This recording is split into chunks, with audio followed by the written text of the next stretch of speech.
Hey everyone, Harry here to talk about Fulton County Judge Scott McAfee's dismissal of 6 of the counts in the sprawling indictment charging Trump and other defendants with various violations of law. Headline here probably is the core violations, and especially the RICO count, remain, and also the overt acts, which are part of stating the RICO counter conspiracy, saying they did X, Y, and Z, those remain as well. So what goes?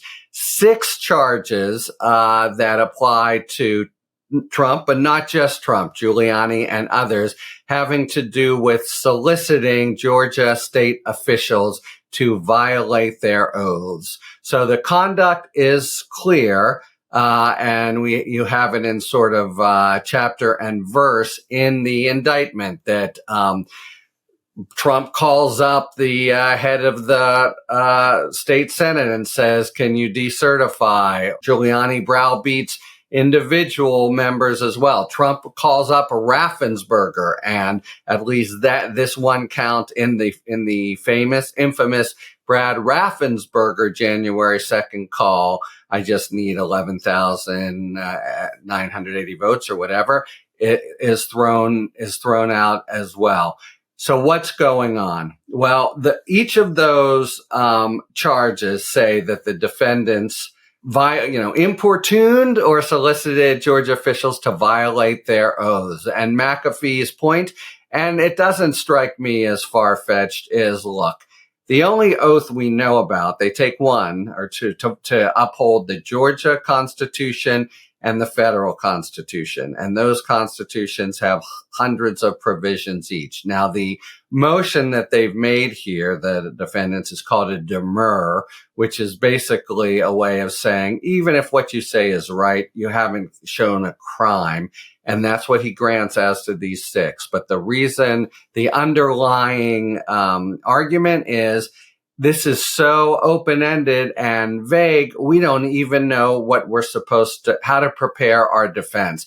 That's normally a garbage can argument. It's very often the case. And McAfee talks about all the cases showing it that, it may not have been stated with absolute rigor or complete detail, but come on, the defendant, it's good enough for the defendant to know how to defend themselves. And, that comes up in other Trump arguments where he says, well, what kind of statement am I making? I know the First Amendment protects this and that. I can't possibly figure it out. That's usually bogus. It would be there.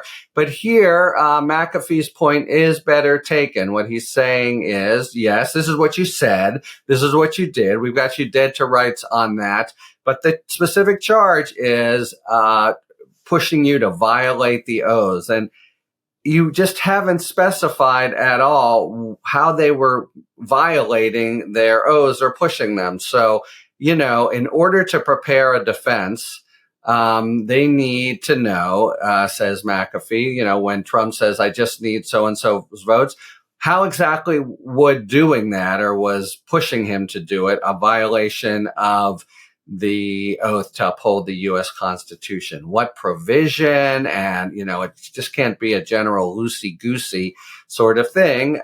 You need to know, what the specific violation of the Constitution would be, so you can meet the charge. So you can say, I wasn't importuning him to violate Article 2, Section 3. I was rather just saying that's information that you need. Now, it sounds picayune. It is picayune. And we know that it's picayune in part because it's easily remedied. But not as easy as it would be in the federal system. An interesting aspect of Georgia state law that we learn from McAfee's opinion, he drops a footnote lamenting about this. In the federal system, a defendant would say, I don't know how to defend myself. I want a bill of particulars. I want you to take this indictment language and really flesh it out so I understand. And if the court orders, the prosecution does it. That vehicle is not part of Georgia law, which I guess has this pretty punctilious view that only things, found and said by the grand jury can be part of the indictment. So the state could go back to another grand jury and file a superseding indictment where it really tries to lay out the theory and has the grand jury endorse the theory of just how the state and federal constitutions were violated. It also could appeal this. It could, right away go up to the court of appeal and say, no, we gave them enough detail, and McAfee is being too tough on us and saying we didn't, give them the wherewithal to actually prepare the case. My best guess is they do neither of those. Each of them would eat up a fair bit of time. Nothing really about the core of the charges or even the conduct has been taken out of the indictment. So I think they probably just lump it. Now, of course, it does lend to this overall sense that the case, which seemed to be streaming along pretty well, is, taking on water and no longer the Yar device and ship that it was. So that's not great. I don't think there's any possible overlap with the motion to disqualify Willis, which McAfee has indicated he will decide at the end of this week. So that's not a problem. And, there's really not an essential problem with the case. Those specific counts and whatever impact they would have on sentencing go away, but not the conduct itself and not really the core of things. Nevertheless, it's a bit of a black eye for Fulton County because it's something that, clearly could have been done better in the grand jury and they didn't do. And of course, Trump will crow about it way more than it's worth, but that's, in the overall war of words and the political sphere that matters as well. But okay, so 6 counts gone because don't give sufficient notice of just how I violated my oath to uphold, the official's oath to uphold the state and federal constitution. And there are things that can be done about it, but I think they probably won't because it doesn't go to the heart of the case and would occasion delay. We'll see. Normally, a state will respond quickly and let the court and by inference, the public know what it's going to do. Talk to you later. Hi, everyone. Harry here with a really exciting announcement.